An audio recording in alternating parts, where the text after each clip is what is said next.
उपलब्ध हो। कुपोषण को अगर डॉक्टरी भाषा में कहें तो उसको कहा जाता है मेल न्यूट्रिशन, मतलब किसी हमारे पास जो पोषण है उसकी कहीं ना कहीं कोई ना कोई पूरे के लिए हो या कुछ अल्प संख्या में हो उसकी कमी होना। इसका मेन चीज होती है PEM, आप लोग ज्यादातर बहनों ने भाइयों ने सुना होगा, प्रोटीन एनर्जी malnutrition, जो कि इसका साइंटिफिक नाम है कुपोषण के लिए, malnutrition के लिए। प्रोटीन कहाँ से मिलेगी, एनर्जी का सोर्स क्या होगा? अगर हम ये सोचें कि बैलेंस डाइट हम बच्चे को दे रहे हैं या पोषण दे रहे हैं, उसमें बच्चे को प्रोटीन भी पूरी मिले, एनर्जी मिले, कैलोरी मिले, अगर बच्चे के पास खाने के लिए है या परिवार उसको दे सकता है या आप और हम मिलकर उसको प्रोटीन, कार्बोहाइड्रेट, फैट दे सकते हैं, तो क्या बच्चा उसको हजम कर रहा है? प्रोटीन किस किस पदार्थ से मिलती है आप बहनें जानती हैं, क्योंकि आप उसको लगातार कार्य कर रहे हैं। डायरेक्ट सोर्स एनर्जी का क्या हो सकता है, कार्बोहाइड्रेट का क्या हो सकता है, ये आप जानते हैं।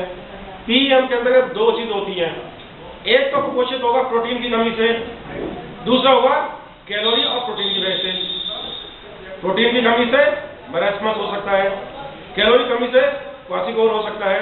तो इतना डीप ना चाहते हो, हम तो मोटी सी बात जानते हैं, या तो बच्चे के पास खाने को नहीं है या उसके शरीर में कोई ना कोई ऐसी परेशानी है जिससे कि वो उसको नहीं ले पा रहा है।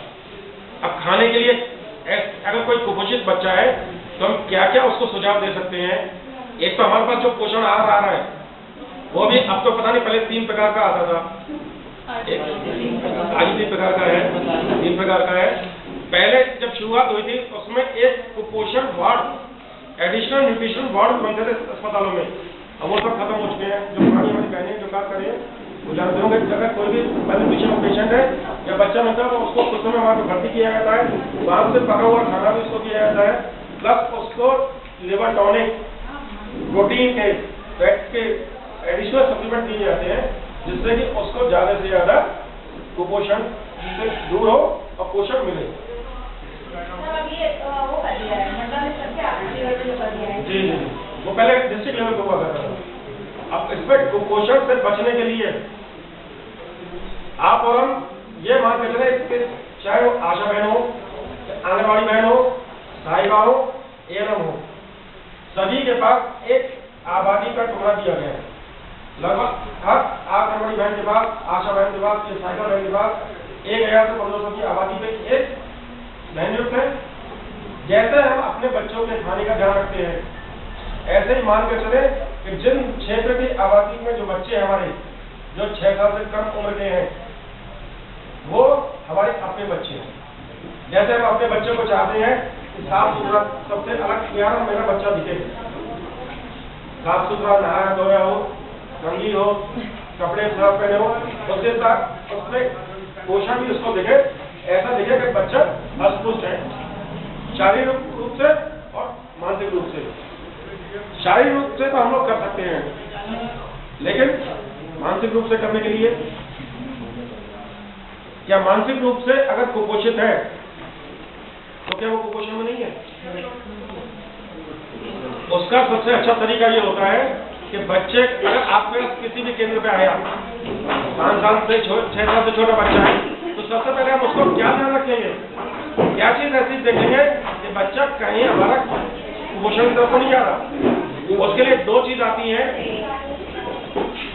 सबसे पहले तो बच्चे का वजन, दूसरा उसकी ऊंचाई, हाइट और वेट के आधार पे हम लोग निकालते हैं बेसल मेटाबॉलिक रेट, BMI या BMR कह सकते हैं, बेसल मेटाबॉलिक इंडेक्स या बेसल मेटाबॉलिक रेट R।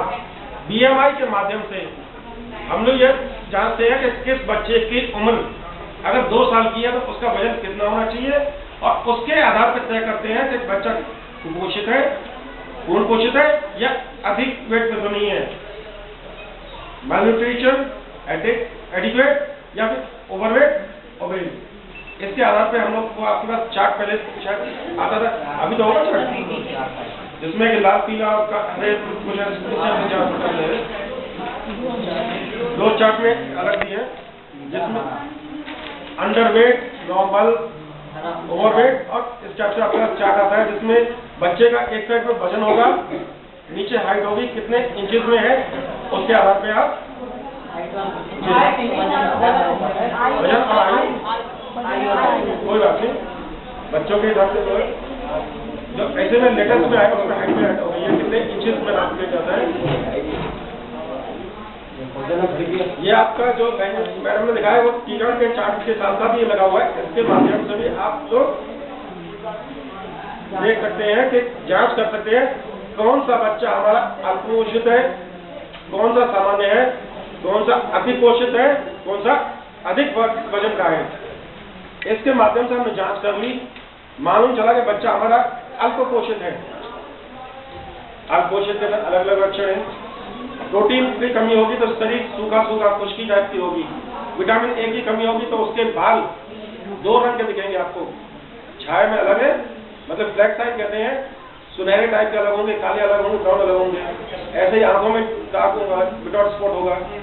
इस सब की पहचान आप तो पहले से जहाँ तक मैं समझता हूँ जानकारी उसकी पूरी से होगी। विटामिन ए की डेफिशिएंसी क्या होगा, प्रोटीन में क्या होगा, उससे इसमें मेन चीज जो हम लोग करनी है, जब बच्चा आपके पास आया उसका वजन देखा, उम्र देखी, अगर हाइट वाला है तो ठीक है, नहीं तो उसके उम्र के सापेक्ष में वजन अगर कम है तो वजन बढ़ाने के लिए हम लोग क्या क्या कर सकते हैं, ज्यादा से ज्यादा उसको न्यूट्रिशन चीजों खाने के लिए, जैसे